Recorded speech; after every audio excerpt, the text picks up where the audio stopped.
Now then, people, good morning and welcome back to the Just Joe football show. It's an early one for me, this. I'm normally still asleep. But when you need to get the big dogs in, you have to change your schedule a little bit. And my good friend Simon Townley, hairdressers to the stars, big Burnley fan as well, has agreed to join me and talk everything Leeds Burnley this weekend. Simon, how have you been, my brother? Oh, very well, thank you, Joe, for having me. I'm sorry if I got you up early. I thought let's get it done. I'm excited to do it, man. Yeah, of course. No, it's good. Oh, have we lost him? Sorry, Oh, he's still there. He's still there. Good let stuff. me. Why has it gone off now? Can you No, hear me? you're back. You're back, mate. You're back. You're back. Are you good? Maybe it's too early for Simon, really. Oh, he's gone. He's gone. It turns out it's not too early for me. It's too early for Simon. He will be back, of course. Sarah said, is he wearing the wrong outfit? What do you mean? What? That was a Burnley top. He's back with us now. Let's see. Are you good to go? Good to go. Sorry. School, Don't but I worry hadn't done about one it. of these for a long time, and I left my phone without going on airplane mode, so a phone call kicked me off. Sorry. Oh, I've done it before, mate. It shuts everything down, doesn't it, and just brings up the call. Chaos. Like, no. Chaos. Yeah, Chaos. yeah. How you been though? I've been very well, mate. I appreciate you. Like I said, I'm excited to get it done. Excited to get this podcast out on there. It's a massive game, let's be honest. So Yeah. when you invited me on, I jumped at it, mate. So thanks for doing it so early.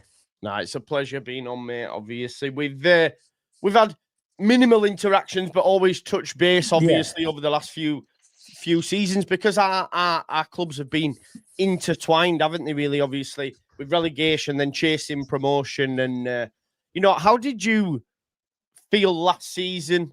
I just want to start there first and foremost. Obviously, Leeds, although we didn't beat you, we pipped you to the post to the title. Was it that big of a deal for you, the title? Because for me, Simon, obviously I wanted to win it, but it was like, just get me out of this fucking division first, 100%. I think it's one of them now. Everyone says, do you really want to be a yo-yo club? But I'd rather be a yo-yo club than not involved. That's always one of my biggest arguments. Like, I'd rather be involved than not be involved. And the matter of winning the championship is almost secondary in terms of the ultimate goal. It's like when you win the playoffs, the buzz of winning the playoffs is elite. You can't beat that feeling. But you're finishing third or sixth. So, you know what I mean? I don't think it matters how you get there. I think it just matters that you get there. 100%, mate. Like, I agree with you, because the season before, obviously, we lose in the playoff final to Southampton 1-0, and it's brutal, sadity. But if you could guarantee me winning the playoff final over the league, I would take it. 100%. But it's that lottery in it. It's like, just give me second if it means I'm guaranteed to go up. It's one of the sort of, I don't know. I'm blessed that I've had good experiences at Wembley. We don't get there often enough to have negative experience, to be honest with you. So even as an England fan, for example, it's not a bad place for me to go, but I do fear that anxiety of losing at Wembley. I mean, obviously you did it last year, but it must be one of the worst feelings. Of course. It's bad enough we have to go down south, do you know what I mean? But to then have to travel all the way back up north without points or without the trophy. Do you know what I will say though? Like you mentioned it earlier, sorry, but you mentioned about like how are we feeling about this year and this season, and this is the first season I've not looked at Leeds as massive rivals, but we're both sort of. I feel like we're in the same dogfight. Yourselves and Sunderland. I feel like this is a season where we're just all praying that we all stay up. It doesn't matter who goes down as long as we stay up. Yeah. We'll start with that, because I've been sort of banging the drum of the newly promoted sides across a few shows that I appear on Premier League panels, because I think the last 2 seasons had sort of like give these Premier League clubs memory loss, as like clubs from the Championship had never ever stayed up before. I was like, look, they were lightning in a bottle. Obviously, you had Russell Martin and company who were so wedded to their style that they wouldn't change. You had Luton, who were now a League One club. You had these Sheffield United never really have bought well enough. So, look, us coming up this time, Burnley with Parker, a lot more experience. Leeds with Farker, again, a lot more experience. Sunderland came up with a bit financial might. I said, we're going to really give it a go. And what I will say for all three clubs is like, I'm proud of how we've started and said to the Premier League, no, we're here to compete. We're not here to just make up numbers, you know? You know what? With Parker, I've been so surprised because obviously we had a bit of a hangover from Vincent. A lot of the fans loved him. The way we tore up that championship season that year was something that, as a Burnley fan, we've never experienced total domination of football in a division. Definitely not. Anyway, and when we went up to the Premier League, I almost was naive and blind to the fact that it was so. No, I wouldn't say easy is the wrong word, but it felt like if you looked at the points, it looked like the easiest season we've ever had. Yeah. So I did think, well, maybe this is the perfect foundation to continue that into the Premier League and get sort of sustained in terms of getting a top half finish maybe in the next 10 years and being consistently up there. Like your Brightons have done, your Brentfords have done it. It's not impossible. And the football we played was apparently what the Premier League wants to see, what the whole world wants to see. Yeah. And I must admit, when Parker come in, it was like, oh my gosh, is this? We had a complete turnaround, a lot of money spent. The history of Dyche had completely gone. The foundations were rocky, if you will. But Parker's come in, and he's almost a hybrid of the football that people want to see versus the practicality of this is a team like Liverpool, and we ain't going to be able to play like that. And I'm absolutely loving the journey so far. Yeah, no, I tend to agree with you. That I think obviously in recent years you'd have spent more time in the Premier League than us, but that first season we came up a few seasons back under Bielsa was riding the crest of a wave. It was all amazing, and it was like play however you want. I love it. I'm glad to be back. But then this time around, again, you spoke about it's that sober realization that actually no, you can't really do that. You know, we have to compete. We have to.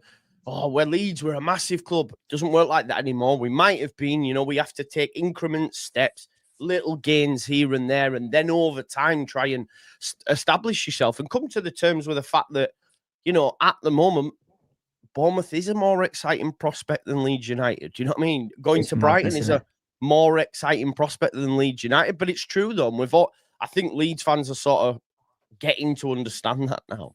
It's mainly because of the weather, mate. I'm not going to lie. That's we have been absolutely screwed over up north. I'm not going to lie. But there was a debate about that on TalkSport this week that would Man City have the same appeal then like Real Madrid? It's basically if we put this cap on spending in the Premier League, Man City are going to lose everything because nobody wants to live in Manchester, and that's what they were trying to hint at. And I've got to say, Burnley's the greyest place in the world. I don't know necessarily about Leeds, but it is awful. It rains, it's cold, it's grey, it's dull.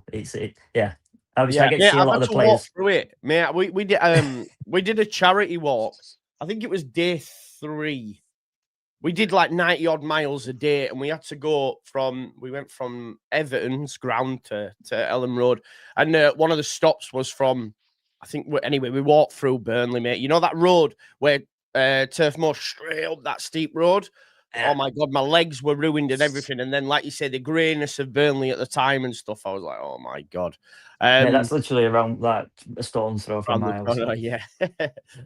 Talking about this season then, mate, what have you made to your business? Because at the start of it, everyone was talking about this defence, and obviously I was aware of it and saying, yeah, but you've got to understand the left back.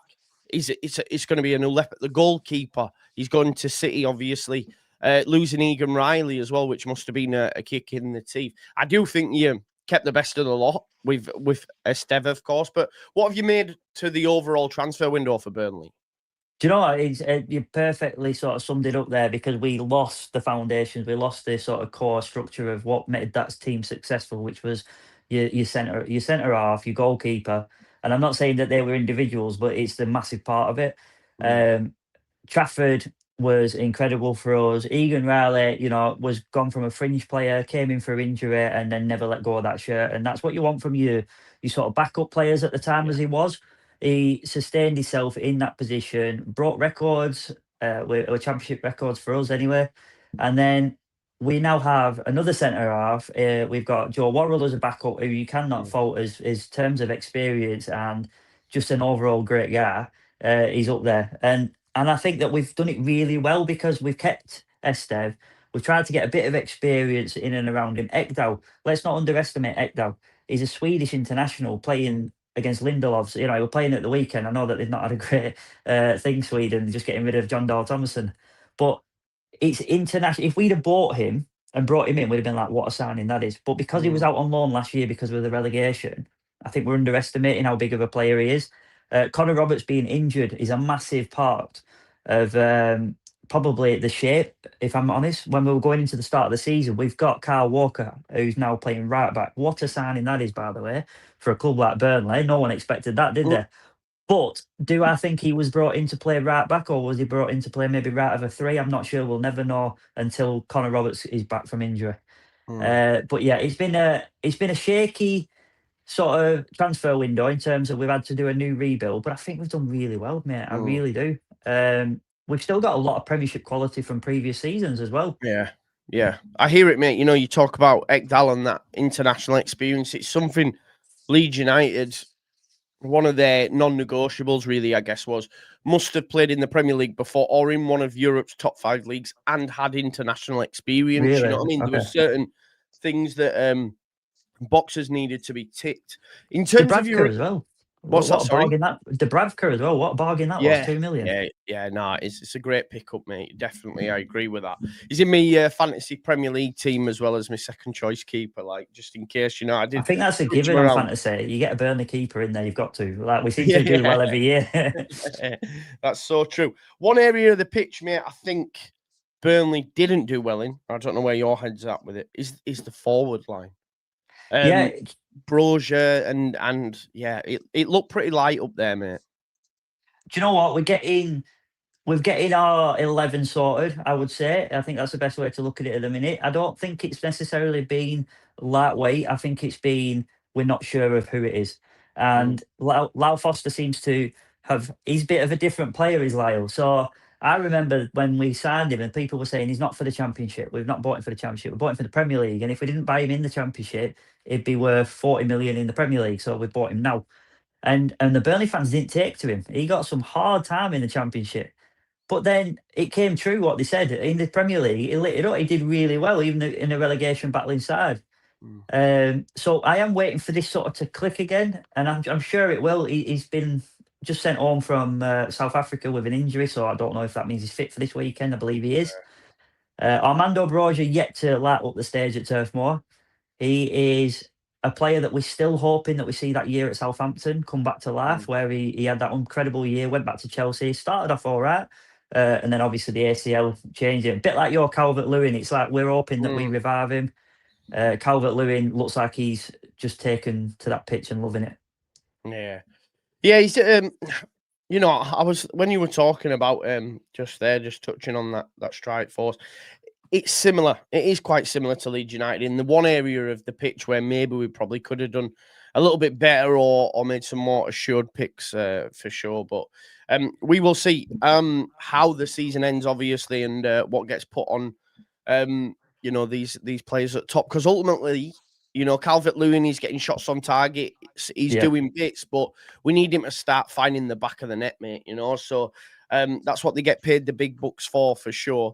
It certainly is. Yeah, going into this weekend then, mate, how have you found Burnley's form? Because you've got some decent points. I was quite surprised that you beat Sunderland, to be honest, after their start. You played well against Liverpool. What have you made to it, pal?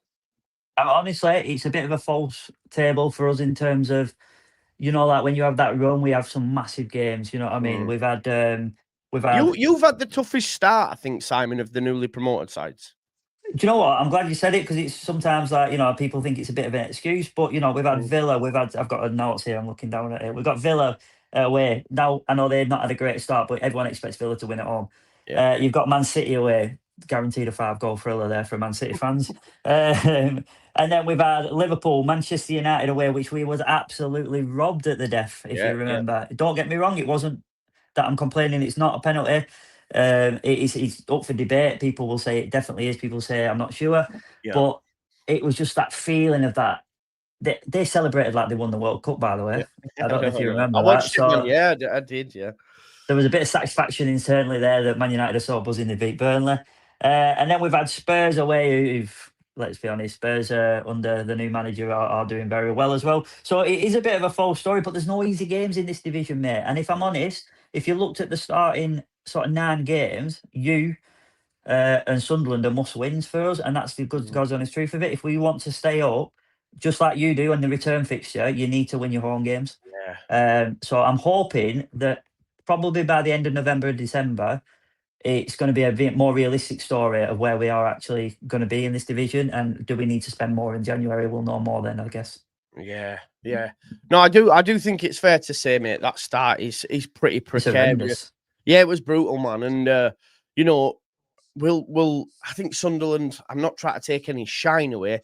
They have had a pretty favourable start, but 100%. But then with Sunderland as well, I think we caught them at the right time. They came in with confidence. We were a bit flat. Maybe they were a bit sort of thinking about we've got this here. But you know what? We put a solid shift in Liverpool game. Going back to that, it's just an individual moment of trying too hard. Not madness, not error. Just trying too hard. I can't lie. It couldn't have happened to a better person than that Hannibal Medjugorje, honestly. I'll tell you what, he is pantomime villain, and we love him because every club needs one, don't they? Yeah. If he plays for your club, you love him. But yeah, 100%. I can't stand him. It was funny. Man was saying he's in your head. Yeah, it's a great song, isn't it, for him? Let's be fair. It is good. No, it is good. I'll tell you what, I've got a stat for you, mate, right? And I weren't sure. I was just doing a bit of note checking before we came live. And I didn't realise that we'd not actually beat you in a league game at Turf Moor in 2016, mate. Wow. So that's something that we need to get out of it now. I believe there's been a cup win in that. I'm just reading off FOTMOB, so forgive me. Someone can correct me if I'm wrong on the live, I'm sure. But yeah, it's one of them games that I think we must win. But apparently we've not had a great memory of it. But it's a weird one because we're not actually that far apart. We beat you yet. That yours, you beat us at ours. But yeah, at home it's not been as prolific as I would have imagined it would have been, to be honest. Yeah, it's mad because you mentioned that word that must win. That I know managers will not say, and you know it's more of a fan thing. Like Farker said yesterday, is this? I was asked, is it a must win? And he went, "Well, we won the league last season and didn't beat Burnley once." So I don't, and I get it. Point. Yeah, I get it. Like if we lose, I'm a bit like you. You know, as a fan, I'm not gonna bathe in the negativity. I'm gonna try find a positive and say, right, yes, we lost, but let's now look at how we can rectify this. So I'll sit here and say, feels like a must win. But if we lose, I can't then be like, oh fuck, it's done. You know, let's go home. We're different places as well. You know what I mean? Like you're away from home, we're at home. I always try and keep to the narrative of it's a 37, 38 point season to stay up. And we have to average 1 point a game. If we win, we're back on track. So that, you know, there's a lot of little variables that I'm looking at. We've had some tough games. Not saying Leeds is an easy game because it definitely won't be. But I do think that these are the wins that you need to pick up, if I'm honest. Yeah. Because you're not going to get in this division 3 or 4 wins in a row, let's be honest. No. I think the mad thing for us, we got 4 games now between now and next international break. We've got Burnley, we've got West Ham, we've got Brighton and Forest. Yeah, so like what's the minimum from that? Well, mate, if you gave me, if we somehow managed to get 9, it would be amazing. Yeah. If we got 6, I still think that is amazing. I think as well, 6 is it's great. Yeah. 6, so 7. Imagine 7. Like I'm going bloody hell. Like, but if we say took 3 or 4. I'm going, oh, this is going to be a slog. So this 4-game season or 4-game period is massive for us, I think. You've got 2 games there though that are massive banana skins. You've got Brighton, who are no idiots. Yeah, to be honest, I've written that off because they always beat us. I do think we'll get beat there. Forest away. It depends if Andrew's still there. They're gonna have to win soon. They got, you know what I mean. The law of probability. They ain't going all season without winning under Ange. You know what I mean. They'll either get rid of him or they will win. So that's one of them. West Ham, new manager Bounce, incredible manager for Forest last season, and I'm sure he'll do the same again for West Ham. So it's hard, mate. There's no easy games in this division, which reiterates my point of we need to beat Leeds if we're going to stay up. Well, it is that, isn't it? Because I think Leeds fans are probably maybe we can take it better than you because it is away, and I think you know 100%. You get 1 point in the Prem away from home. I think it's a good thing. Not all fans will say that, but I do. I could see us drawing, if I'm honest, Simon. But for yourselves, if you lose, it's that thing of, well, if we can't beat Leeds, who the hell are we going to beat? Do you know what I mean? Well, this is it. And you know what? I think that, you know, records are there to be broken, and apparently we've not actually ever beaten you in the Premier League. Now that is a bit of a false narrative because we have not played each other that many times in the Premier League, but we've not actually beat you yet in the Premier League at Turf Moor. So that's mad. That's a mad stat, by the way. But mate, I'm just throwing it out there. By the way, Fot Mob saved my life when it comes to stuff like this. I'm going to come off this stream like, yes, man. You're giving me. You'll be on Sky Sports tomorrow, throwing them all out. Like, yeah, did you know? But yeah, I'm sure someone's going to come on and go, what's he on about? He's having a laugh here. But head to head, I'm just having a quick look at it now. In the Premier League, we've never beaten you at Turf Moor. In fact, we've never beaten you in the Premier League. We've drawn once. Wow. So there you go, man. That's a stat for you there. Put that on your clip. Yeah. Yeah. How until tomorrow. Until tomorrow. Yeah, until tomorrow. Yeah, until tomorrow. How do you see Parker setting it up? Because you've been playing like I watched you against Man United and Liverpool. I know they're different opposition to us. Maybe not Man United as such because they're rubbish, but you've been playing like pretty defensive, trying to get teams on the counter. Can Parker afford to do that against Leeds? I don't know. How do you expect it? I would say it's a double-edged sword sometimes with teams like yourself because you put too much pressure on. You want to break us down through the lines, and you know it can work against you putting too much pressure on people. But I'm not actually sure how we'll set up. We seem to be like in the sort of one up top with Jadon Anthony, who's having an unbelievable season, by the way. Incredible season. It just seems to suit him. Every player has that manager that they just work really well with. Chris Wood at Nottingham Forest, for example, last season.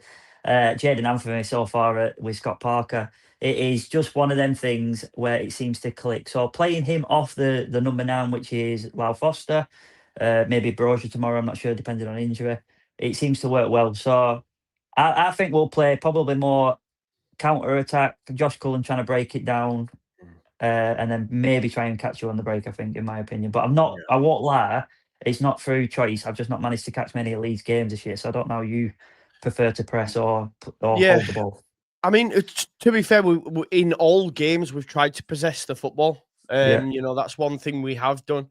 We have good defensive shape, structure like we did in the Championship, but we will try and possess the ball. As long as listen, if you're tough to break down, as long as we don't lose it like the way we lost at Ellen Road, where it's a slip from Solomon, and then, you know, it's sort of an error that's caused you to then go on and score. I think, you don't concede the goals that we conceded last year. The little amount of balls that we conceded, was simply because we were deep, we were strong, we were tough to beat. But it isn't without that excitement as well. You know what I mean? With Sean Dyche, it was purely defence, hump the ball out like it's a rugby thing up to the thing and then start from there. But with this, there is a sort of a real strategy to break teams down when we can. It's exciting to watch. I think we'll probably counter on you more than anything, but we're not ashamed of holding the ball. We're not like fearful of it. We're quite pragmatic, if I'm honest. This is probably the most pragmatic Burnley side I've ever seen. Yeah. You mentioned Jadon Anthony as well. I do want to touch on him because obviously he was at Leeds United and it didn't go well for him. He did lose I think he lost his mother during that period as well. I didn't know that. Because the game after he scored and that was a lovely moment for him, obviously. But he didn't play much. Now, obviously, it's not because he's a bad player. We had Somerville. I mean, Somerville was the player of the season that season, and unbelievable. But I used to say how much I just don't think he's good enough for Leeds, right? And he had a good season last season, and people would come on and say, "See, you were too." No, I said I wasn't too harsh. He's just not good enough. And then he's come up to the Premier League, and he's had the best start possible. Really, he's been one of the standouts. So, what do you? I mean, you touched on it. Is that relationship with Parker, but he's like a different player, obviously, under Scott Parker and at Burnley. It always depends on your formation, the manager, the way they set up, the mental position that you're in. You mentioned it there, whether he was in the right mental position at Leeds, I don't know. But at Burnley, he's constantly smiling. He's constantly playing off the striker, and it seems to suit him. I will be honest with you. Did I expect Jadon Anthony to be this star of the Burnley team in the Premier League? Absolutely not. But he's come in and he's absolutely grabbed it. He's not just a star of Burnley. He seems to be the star of the newly promoted clubs.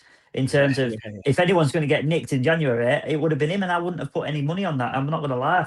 But it's about opportunity in this division, isn't it? You know what I mean? It's a tough division. He's got Hartman at the back, just behind him as well, he's an attacking forward sort of thinking player. I'm not so sold on the defensive side of it, but I'm not sure because we play 5 at the back. I think we can afford to sort of like let him go up a bit, and I think that's giving him a bit of freedom to push on just to stay up there. I don't think we need him to come back and do the tracking, but what Burnley fans love about him is he actually comes back more than any player I've seen since Dwight McNeil. Dwight McNeil used to sit quite deep and then break, and he used to do a bit of everything. Jaden Anthony's got the fitness to do that. So he's exciting. He's took the ball by the horns, and I think that, like I said, he's surprised. If any Burnley fan tells you that they're not surprised by it, I think they're lying. Yeah. I think, well, all fans are probably surprised by it, to be honest, because I just look at when he was at Bournemouth and he got farmed out there, and then he came to Leeds and didn't do well there. And it's like, I'm just not sure he's got it at the next level from the Championship. But obviously, he's showing. Some clubs love certain types of things, like Leeds. Leeds love flair. You love exciting. You love pace. You love power. But with Burnley, we just love graft. And you know what I mean? You don't, even if you don't have the ball, but you're just making a 2-footer challenge every now and again. I know them days are gone, but they would be the star of Burnley teams. And what Burnley fans, maybe this has contributed to his success because Burnley fans are right behind him. You know, we had George Boyd, who was that grafter, but no one else would have probably even thought of George Boyd as being a Premier League player before we had him. And then we had Dwight McNeil, who you know, we made a worldie out of him. And now we have another one in Anthony. And it's just because we love players that graft and we will support and push them. Yeah, it's interesting you say that because I can think of two grafters that probably get battered at our club, to be honest, because that's all they do. You know what I mean? It's how well he runs around. I'm like, yeah, but that's actually good for him. That's Brendan Aronson, by the way, for any leagues in the chat. He gets absolutely pelters, but yeah, he does a lot of off the ball stuff that probably goes unnoticed. You know what I mean? From a Leeds United perspective, I know you said you haven't seen that much of us, but is there anyone in that lineup or any name that sticks out that you go, oh, we need to watch this guy? You know, obviously you'll have seen some of them last season. Tanaka, Ampadu was great, Rodon, for example. But is there anyone you specifically look at and say, right, we need to make sure he has a poor game? Do you know what? You said about it there about Calvert-Lewin earlier. He's getting the shots on target, but he needs to put them away. End of the day, them shots are going to come from Calvert-Lewin, so we need to keep him as quiet as possible because he's had the more shots for you this season, apparently, in terms of target anyway. So Dubravka's playing well. If we can sort of keep out Calvert-Lewin, keep him quiet. We've got decent centre-half in Esteve, but this is another real challenge for him because he's no muggies, Calvert-Lewin. He's so experienced. On his day, mate, he's unplayable. Yeah. And no disrespect to Leeds, but I think you've got a real coup there. I think another big club. Oh, so it looks like Simon's probably got another phone call, and we'll be back with us shortly, I hope. But I do just want to say, just on that, if people aren't aware, Calvert-Lewin is averaging 1.5 chances created per 90. And over the last couple of seasons, it's been a lot less than that, you know, and he's getting shots on target. I think he's got the 3rd most shots on target in the league currently. So, yeah, sorry. Top 3 players for shots on targets per 90 so far this season. Erling Haaland's top, Kuna's 2nd, and then Calvert-Lewin is 3rd. So just for context, that's why Simon was touching on that and why I brought that up, because it shows he's getting in the right areas. So just bring Simon back now. Thanks, mate. Going back, Calvert-Lewin, 100%. We keep him quiet, but the best way usually to keep someone like Calvert-Lewin quiet is stop your Longstaffs from being able to control the game. Stop the balls coming to him in the first place. It's probably easier than defending him. So it's probably the biggest midfield battle in terms of Longstaff and Ampadu. But I mean, Aronson and Harrison, what a grafting team you've got there, by the way. So it's not going to be easy, mate. But I do think that if we can stop the sort of feed of Calvert-Lewin, we'll do all right. Yeah. I agree because I like Josh Cullen, for example. Them players like that in your midfield, you know. So I get it on the midfield thing. I mean, Sean Longstaff for 12 million, a lot were like, but he's absolutely been a snip. He's the type of player that you need, comes in, brings that experience, and he's been quality for us. Even just like the game against Bournemouth, when we equalise, he gets the lads in a huddle, and he said they asked him what happened, and he said I had to tell them, like, you can compete with these. Do you know what I mean? Like, don't think you're less than. And I think that's where I was saying about coming up this time around, is that understanding of, but signing a player like Longstaff previously, I'd be like, I want someone Spanish with a mint name, but now it's like, no, that's what we need, Do you know what you get from Longstaff? You know for a fact that boy has not left his boyhood club to get relegated. He's come down here to play in the Premier League consistently. That's the only simple of it. So you know that him on that pitch is an asset to you, because he's dragging them players to, it's survival mode, isn't it? Yeah. And I think that kind of player, I think Henderson at Brentford is a similar thing. You know what I mean? Just get him on that pitch. We've done it with Kyle Walker. I think he's meant to be a bit more inverted, if I'm honest, but we're obviously suffering at right back at the minute. And I think he will have a bit more dictating on the play. I really do. Because his long balls are a different quality for us. I've never seen anything like it. It's like a quarterback, mate. Yeah. And then who was it? Shaka at Sunderland. That sort of... I think that's a brilliant signing, by the way. That might be signing of the season, mate. Yeah. It really, man. I will like 10 million were it, I think it was. 10 million for Shaka. I'm thinking he's past it.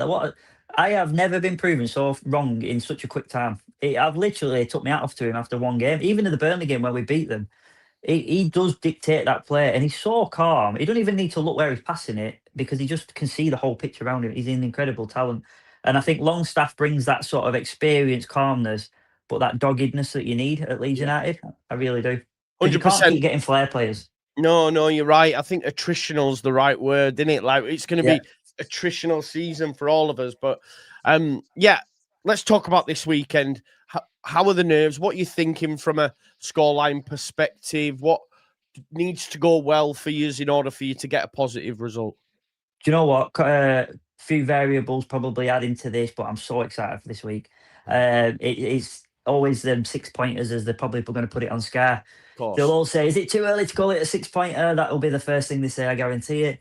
And then you've got the fact that we've had an international break. We're back. We're at Turf Moor. We haven't been at Turf Moor for about 3-4 weeks. It's been a while. So I'm just a lot of variables that make it a really exciting weekend for me. The Burnley fans are buzzing for it. I think there's not that animosity between the two clubs that maybe there has been in the last sort of 10, 15 years, where we're going against each other as Lancashire versus Yorkshire and things like that. I think it is literally two clubs desperate to stay up. So I'm excited to see how it pans out. And I do think that if we can control that, Josh Cullen, I think he's the most underrated player. That no one really talks about him. No one brings him up. He just goes under the radar, but he's one of them that just does that job perfectly every game. And if he can get hold of the ball and get control of it, we're a different side. So he'll have his tough game with Longstaff, like I said. Even Harrison, I know he drops back in and does a bit of shift as well. So I think if we're going to win, it's going to be difficult. I don't know how it's going to come. I'm not bold enough to say 2-0. I'd take a 1-0 right now. I'm really sort of hopeful that we just... Do you know what? I can't even tell you, mate. I won't put money on this game. Let's put it that way. No. See, even though I didn't know all these stats about, we haven't beaten you and all that sort of stuff, with that in mind as well, I guess it just further confirms my point in my own head that it's a draw. Yeah, I can see it. It's either going to be 1-1 or 0-0. It'll probably be a stink fest, right? It'll probably be, I don't know, if it goes anywhere like the game did at Ellen Road, Leeds United have a lot of the ball, but then we're just faced with this wall that we can't pass, and Leeds fans will be bemoaning the attacking choices. See, that's what happens when we got no real spark, and I just see us probably going into the next week thinking, well, do you know what? It weren't a bad point, really. Do you know what I mean? We could probably put money on the fact that we'll be last on match of day. Yes. And do you know what? This is too nice for a Burnley Leeds podcast, mate. Right? There's going to be a red card. There's going to be 2 goals for Burnley, and tell you what is going to be different for you guys. You're in a different part of the stadium this time. I don't know if you're aware of that. Okay. No. So we split you used to have the whole cricket field end, if you remember back in the day. Then we split it in half, and now we've alternated the half. So you're now coming in at a completely different entrance. So for your Leeds fans that are heading to the game, be aware of that because you're not going in your normal way. If you go in the normal way, you're going to have to walk around the whole stadium to get to where you need to be. All right, So there you just go. be aware of that. Yeah, be aware of that. So yeah, I mean, for me, Simon, I think 1-1, 0-0. I obviously it's a better result for Leeds than Burnley because yous are at home. There'll still be Leeds fans out there bemoaning the fact we couldn't beat you, and if we can't beat, Burnley, we don't deserve to stay. All that stuff that gets thrown out. But I think, and I'll maintain, and I agree with the manager when he says this: a point on the road against any team in the Premier League is a good point. I think the phrase that you used earlier, where you didn't beat us at all last year and you still won the league, I think that's testament to the point, and I think that's a brilliant point because it's unarguable now. But I do think that as a Burnley fan, my mindset is on 1 point a game average, and we're on 4.7 games, so it's the time now where we start needing to get 3 points. So 1-0 for us is where I'm at. Yeah, mine's 10 wins. 10 wins gives us 30 points. Pick up the extra bits elsewhere. We should be all right. But I know the How hard is 10 wins, by the way, in this division? Yeah. You don't realise, do you? When people say like, "Oh, you only need to win 10 games." 10 games, third at season, or quarter at season. It's a graft. It is a graft. And the manager keep mentioning what you've just done there, the point a game, and we're trending ahead of that currently. If we get a point against yous at the weekend, we're still ahead of that. If 3, it's come on now. I'll be like, right, we only need 7 wins now. Do you know what I mean? And we've got this many games. I think that's, this 4 for us, Simon, are massive because we could really come out the other side of it and be like, fucking hell, we're going to be all right. Scott Parker said the same thing in the break. International break, the last press conference he did was he was looking forward to getting this block out of the way because he feels like the next block is a bit kinder to us. He said there's no easy games in the Premier League, but the second block is probably a more test of where we're actually at. Of course, yeah. And it'll be the same for us as well. And that time of coming up has like sort of suppressed a little bit. So, like I think sometimes the newly promoted teams, you can ride the crest of a wave initially, them first couple of weeks, can't you? And then it, normality resumes. I think we'll get a bit of that now as well. And 10 games in, you really start to see the league leveling out. Just before I do let you go, while I remember as well, Sam, we talked about obviously newly promoted sides staying up. Yeah. Which established Premier League clubs for you might be the ones that will, take our place? So this is the interesting one because West Ham, Wolves are below us at the minute. And do I see them not getting the wins all season? Do I see them suffering all season? Wolves, I actually said before the season started that they will be my club to go down if we're to stay up anyway. So that doesn't surprise me, but I do think they'll start getting wins soon. West Ham, I'm not expecting them to be anywhere near it by that point. So it does get tough. And I don't know necessarily where. It's probably going to be 2 of the new up, if I'm honest. If we look, you know what I mean? There'll be one of either us and you or you and Sunderland. It will be one of them that survives. I can't see more than one surviving. Brentford in there, I throw Brentford in there. I'm not sure, because I fancied Brentford to sort of like capitulate once the manager left, but I'm not going to lie. No, I'm just going to look at the table, sorry, so that I can see. Below us, this is what I mean. We see a positive result against Man United. We see a positive result or a good performance against Chelsea and stuff, but they still only have 2 wins. They still lost 4 games. So, right, well, let's be realistic, right? These are the teams above you, immediately above you. We'll go higher than 10th. Fulham, Villa, Brighton, Newcastle, Man United. Now, I expect all of them to stay up.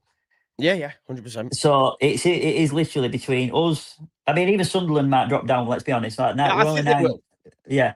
So let's say Sunderland come down into this because I don't see anyone above that dropping down into our battle. So you got West Ham, Burnley, Forest, Leeds, Sunderland, Fulham at a push. I can't see Fulham being anywhere near that with the manager that they've got. So it's going to be hard. To be honest, I think Wolves, it'll be their time this season. Yeah. If I were on, you'd say Burnley. Well, no, I'm going to say it even though it's wrong. I've been saying Burnley. I would love all three to stay up, but we have to have a conversation of which 3 then replaces. And like you said, you're looking at it and you're going, I'm not too sure. But I do think Wolves, I do think Burnley, just because I don't know where the goals are coming from over the course of that. I think you'll defend really well. I saw that in games against Liverpool, but it's scoring the goals. We're in the same boat, by the way, as well, in terms of scoring the goals. I think Sunderland have a good chance of staying up, but ultimately, I feel like they've rode the Quest of a wave. They've got so many players going to the African Cup of Nations in over like December, January. But I'm going to say Brentford. I still think they're in trouble. Well, if it's Brentford and Wolves, then there's one space left, and it's either Burnley, West Ham, Forest, Leeds, in the conversation we've had so far. Yeah. But the thing is, as well, though, with Forest, I know they've got a brilliant squad, but the last time we went down, we had 4 managers in one season, one of them was a caretaker manager. So 3 official managers. We're only 7 games in, and there already is talk about Dyche going to Forest. I know, yeah. So, and how can a player play for someone like Nuno, right? Then switch it up to Ange to then go, for Dyche, it's like, all's not well. I think if you're swapping Nuno and ultimately ending with Dyche, you've gone sideways. And that's the honest of it. I love Dyche. Dyche for me is a bit. When Dyche left, it was hard to take as a Burnley fan because it's been the biggest success I've had in my lifetime. So it was hard to take. And would I have him back if Scott was to leave? I'd definitely consider it because I think certain managers, like I said about players, suit certain clubs. We talked about Pulis when he was at Stoke, for example, Allardyce, and then you've got even Peterborough. They always get Ferguson in when it's going shit, and then they end up having a good little run. I think certain managers suit certain clubs, and I definitely think he suits us. But I do think in terms of Forest, what are you wanting? Because they had an unbelievable manager, an unbelievable setup, and then they swapped it for Ange. Fair enough. I'm not nothing against Ange, but now if you go back to Dyche, then you kind of done it all for nothing. Yeah, exactly. Their owner, as much as they love him, will eventually be the downfall of them, because he's just too crazy, man. He's too. I'm just going to shoot before I actually think. You know what I mean? If Dyche goes to Forest, they stay up. That's the one thing I would say. Yeah, I'm not he did it with Everton, mate. He did it with us for years. I just don't know if his shine's gone now, though. Or maybe, but what he does do is he builds you your foundations of discipline. And what he will not accept is these half-arse players. He will bring. He'd rather play a 30-odd-year-old that grafts than a 19-year-old that excites the fans. He's not about the fans; it's about getting results in it. And I loved him, to be fair. Yeah, no, I get it, mate. I get why you would. Is he still got that face? Is it that on the side of the Dyche? Yeah, Royal Dyche pub, brilliant pub. It's it probably on the map as much as the club is these days, if I'm honest. It's fantastic. Do you know, not too far from there, Bielsa's on a little on a shed, like a shed in a field. Have you seen it? No. So when you do the mural, there's one on the way to sort of Burnley. I can't, because me and my ex-partner found it in the car and we went past the Dyche, or some fan was telling. I ended up chatting. I asked him for directions. I think, or maybe it's, I think, or maybe it was just, even my memory, like, if it's correct, maybe he was just a Burnley fan. But I'm gonna find the picture and I'll send it you, Simon. Yeah, send it now. I want to see that. Yeah, I definitely will, bro. Do you want to tell folks as well before you go, like what it is you're doing now, with regards to content specifically around the game? Yeah, so I don't do a podcast. I just do vlogs. So I'm really honoured to be on here. I just do. I don't even do match day vlogs every week. I kind of just a bit lazy with it. But if you want to watch, I'll do one specifically for Leeds. I'll get some content of the Leeds fans in the distance as well, because I sit virtually completely opposite you.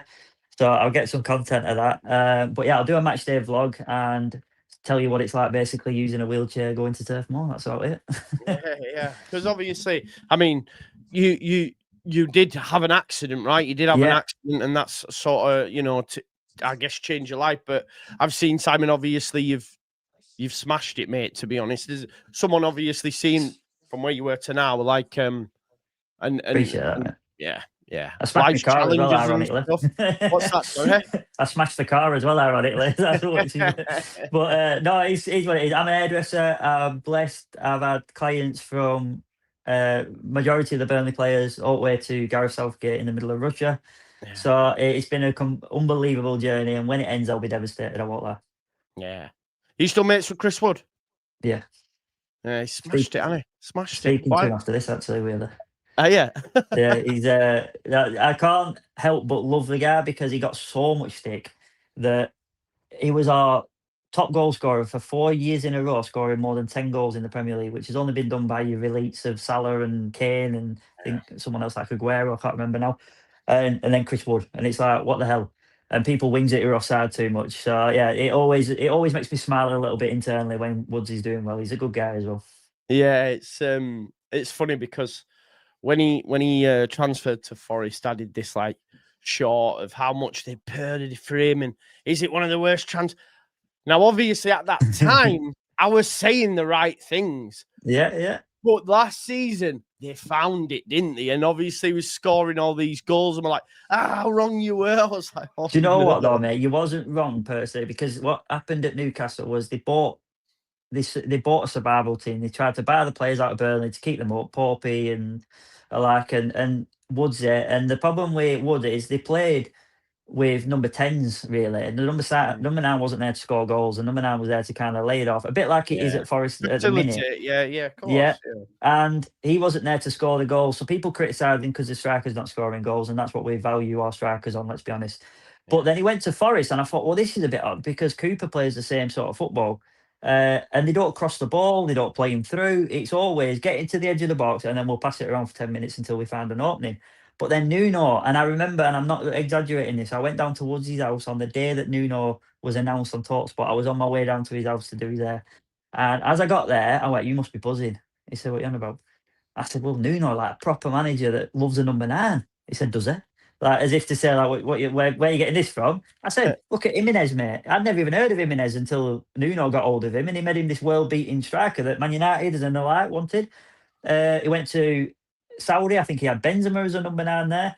And then he's come back, and now he's got Chris Wood. And I was being a bit tongue-in-cheek, but I said, like, he loves a number 9. Lo and behold, he has the best season of his life, and I actually said it in a barbershop, and I got laughed We out should that put that down. You, Simon, man. You gave him the pep. He went in his training the next day like, yeah, I'm that guy. It's a funny story because he's like, he's just the most plateau guy in the world. He's never up, never down. He's just right. But I just think he was like, yeah, new manager is what it is. But again, managers and players combining. I think of course. I think if Nuno, he's got full ring now, hasn't he? Like, he's just coming straight in now with the West Ham squad. That's the way he likes to play. And I'm hoping that Forest get results because it means that Woods is doing well. But I don't know. I kind of don't know how it's going to go because that means that then we go down. So I don't know if I want that either. I'm in a bit of a sticky one with that. No, good man. No, it's great to hear you doing so well, Simon. And listen, I do think he probably will go down, but I would love nothing more than all three of us to stay up. It's the first time ever in my Premier League football experience, 39 years old, I've ever had a rival fan, and I'm on board with it because I said it at the beginning, where we've actually all wanted the new boys to stay up for. I think so, yeah. I don't think I've ever seen that before. It is mad that there is sort of like, this thing of like, come on, let's do this. Let's just prove everyone wrong. We can all go down next year. yeah, exactly. Love nothing more to see 3 like Premier fuck off. Like, You know what I mean? It needs a shake up. It really does. It does. Even the commentators are now getting on board with the new boys, aren't they? Yeah. They are, mate. Like you say, a lot of it's just ignorance. I kept saying this. I said, just because it lasts 2 seasons, that's why you have, this in your mind, this recency bias. I said, we're not like that. You'll see. And it's proved to be the case. And long may it continue, mate. I think there'll be a relegation battle this season, and that's all we can ask for. Well, do you know what? Yeah, as long as we're not a write-off by January, then I'll take that. But 100%. If you are to answer one question then that's not related to Burnley and Leeds, who's going to win the Premier League this year? I think it's Arsenal's time, mate, to be honest. But 3 weeks ago, I was probably saying Liverpool, they just can't be caught. So, it changes like that, doesn't it? I think I'll come back to that thing about there being a relegation battle. There's going to be a title battle this season. That's what we want, innit? Yeah, exactly. The league's sort of fixed itself, I think, this season after the last couple of seasons. Where are you at with it? I think Arsenal. I've called Arsenal before. I was a bit sort of on the fence with Liverpool. And even when they beat Burnley, I thought they're not that special yet. I'm sure they'll both of them will get momentum, but I just think Arsenal need it this year. I think the manager needs it. I think the club need it. And I remember, me and you were, we remember watching the Vavavoom of Arsenal, and I think that we need that back a bit, if I'm honest. Yeah, 100%. That's why I like Arsenal, mate. I say this all the time. I have no axe to grind with Arsenal because they came in at a time where Man United were winning it all, and I hate Man United. And obviously Arsenal came in with this French revolution, Wenger, Henri, Pires, Youngberg players that what a team. Out, So yeah, I like them. Not a lot of people like Arteta. I don't mind Arteta either, if I'm being totally honest, Sam. I don't mind Arteta. I think that people just love to hate in this football world, don't we? And we need the pantomime villain. We have to have it, otherwise it's pointless. But I like Arteta. I like the fact. I think I just like breaking them all. Much like I want us all to stay up this year, I want someone else to win the Premier League. Yeah, no, exactly. We need some new names up there, for sure. Simon, I'll put your Instagram on the in the chat, and I'll put it in the comments after the fact as well. Is there anywhere else people can catch you? Is it Twitch? Where is it? So yeah, I mainly use TikTok, Instagram. I'm trying YouTube, but I am absolutely dreadful on YouTube. But it's the same handle anyway. But yeah, thank you for anyone who just one follow. I'll be so grateful. So yeah, I appreciate wherever you can follow me. That's just I'm available to you. Yeah, legend, mate. You're honestly sound guy, such a busy guy as well. So I better let you go because you'll have all sorts going on after this as well. So thanks appreciate you. Yeah, thanks for coming on, Simon. And folks, I'll be back tonight doing a bit of a preview for this game. Just wanted to get Simon's thoughts first. And we'll see you in a bit, folks. Bye-bye now. Bye, guys. Thank you.